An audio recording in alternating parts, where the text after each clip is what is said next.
Assalamualaikum warahmatullahi wabarakatuh. Kepada rakan-rakan media, kepada influencer-influencer, kepada rakyat Malaysia, semua yang bersama dengan kita. Pertamanya saya ucapkan terima kasih atas kehadiran.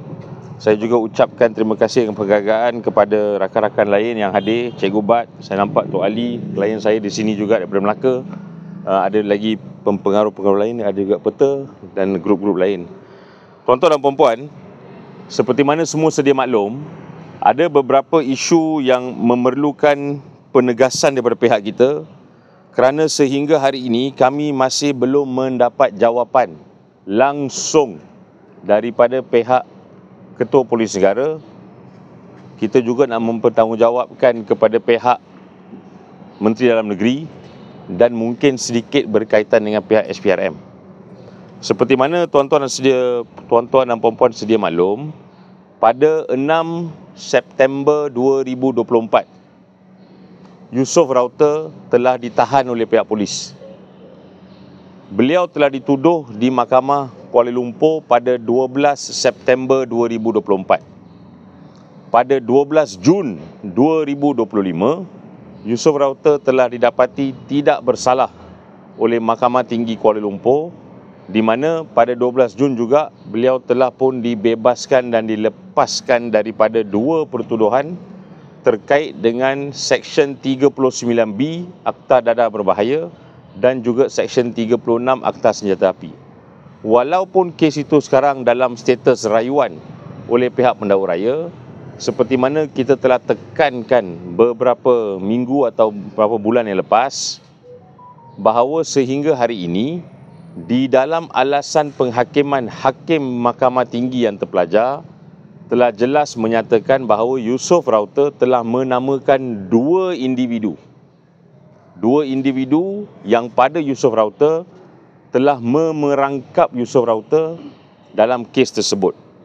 Dua individu tersebut adalah tidak lain tidak bukan Datuk Seri Anwar Ibrahim, Perdana Menteri Malaysia, dan juga Farhash Wafa Salvador. Kita telah memperolehi maklumat setakat hari ini bahawa laporan polis yang telah dibuat oleh Yusof Raute pada 12 September 2024, iaitu 5 hari selepas beliau ditahan dan semasa beliau berada dalam tahanan, beberapa jam sebelum beliau dituduh di mahkamah, beliau telah menamakan dua individu ini, iaitu Datuk Seri Anwar Ibrahim dan Farhash Wafa Salvador sebagai pihak yang terlibat dalam memerangkap beliau dalam kes dadah dan juga pistol tiruan yang dijumpai dalam kereta tersebut. Seperti mana tuan-tuan dan puan-puan sedia maklum, dan ini undang-undang mantap di negara ini, kalau ada laporan polis, mesti ada siasatan, mesti ada pegawai penyiasat. Antara tugas pegawai penyiasat daripada polis adalah untuk merakam percakapan pengadu, dalam kes ini Yusof Raute, dan juga melakukan siasatan dengan memanggil saksi-saksi ataupun individu-individu yang telah dinamakan dalam laporan polis tersebut. Sehingga hari ini, ingat tarikhnya 12 September 2024, sekarang ini 31 Disember 2025. Maknanya telah berada lebih kurang 18 bulan. Kita tak tahu, satu, ada tak pegawai penyiasat bagi laporan polis Yusof Raute terhadap Anwar Ibrahim dan juga Farhash Wafa Salvador? Pertama. Kedua, sehingga sekarang kita pun tidak ada pemakluman ada atau tidak sebarang kertas siasatan dibuka bagi laporan polis Yusof Raute tersebut 18 bulan yang lepas. Dan ketiga, soalan paling mudah yang kita dah tanya dan sehingga hari ini tidak ada sebarang jawapan. Dipanggil ataupun tidak Datuk Seri Anwar Ibrahim dan atau Farhash Wafa Salvador untuk dirakam percakapan. Kenapa isu ni isu penting? Isu ni isu penting kerana tiga sebab. Semasa laporan polis dibuat oleh Yusof Raute pada 12 September 2024, IGP-nya atau ketua polisnya adalah yang dah bersara dulu, Razarudin. Pertama. Kedua, sehingga sekarang, daripada September 2024 sehingga sekarang 18 bulan, Menteri Dalam Negerinya adalah Datuk Seri Saifuddin Nasution yang merupakan Senator lantikan Perdana Menteri dan juga Menteri Dalam Negeri yang bertanggungjawab ke atas Polis Diraja Malaysia. Dan ketiga, sehingga sekarang IGP terbaru ini pun masih belum memberi sebarang jawapan. Mereka mengatakan bahawa kononnya laporan polis Yusof Raute yang telah menamakan Datuk Seri Anwar Ibrahim dan Farhas Wafas Alvaro tersebut telah digabungkan siasatan dengan laporan-laporan polis lain terkait dengan tangkapan Yusof Raute. Itu tidak boleh dilakukan. Kerana apa? Kerana aduan Yusof Raute adalah berkaitan dengan seksyen yang lain. Ugutan, perangkap, mengenakan dan sebagainya. Tiada kaitan langsung dengan dadah dan juga pistol. Itu siasatan lain. Mahkamah dah buat keputusan bahawa Yusof Raute tak bersalah walaupun ada rayuan di Mahkamah Rayuan.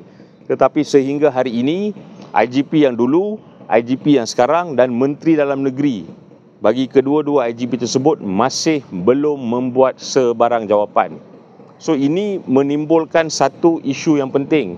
Adakah berlakunya sapu bawah kapet? Kerana Menteri Dalam Negeri, bos dia adalah Perdana Menteri. IGP dua-duanya akan juga jawab pada Menteri Dalam Negeri yang akan jawab kepada Perdana Menteri. Nampak tak hubung kait dia macam mana? Apa yang berlaku?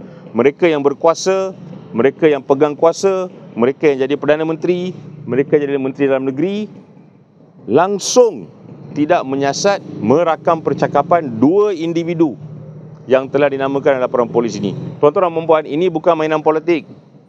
Ini adalah alasan penghakiman Mahkamah Tinggi dalam melepaskan Yusof Raute, di mana Yang Arif Hakim Mahkamah Tinggi Kuala Lumpur dengan jelas telah menyatakan Yusof Raute pada hari beliau ditahan, pada masa beliau ditahan, pada masa beliau disiasat, pada masa beliau berada dalam tahanan, sebelum beliau dituduh, telah menyatakan dia merupakan mangsa perangkap Datuk Seri Anwar Ibrahim dan juga Yusof Raute.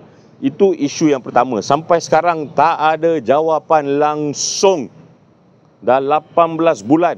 Bagaimana seorang anak muda dikenakan tindakan sebegini rupa, dimasukkan dalam penjara 9 bulan 10 hari dan sehingga hari ini langsung tidak ada sebarang berita sama ada Perdana Menteri ataupun Farhas Wafas Alvaro tersebut dipanggil untuk dirakam percakapan. Dan ini isu serius kerana pertuduhan yang dikenakan ke atas Yusof Raute walaupun dia dah lepas sekarang ini memungkinkan beliau pada waktu dan ketika itu untuk berada dalam tahanan reman tanpa jamin 9 bulan 10 hari dan jauh lebih menakutkan sekiranya disabitkan kesalahan boleh dikenakan penjara seumur hidup.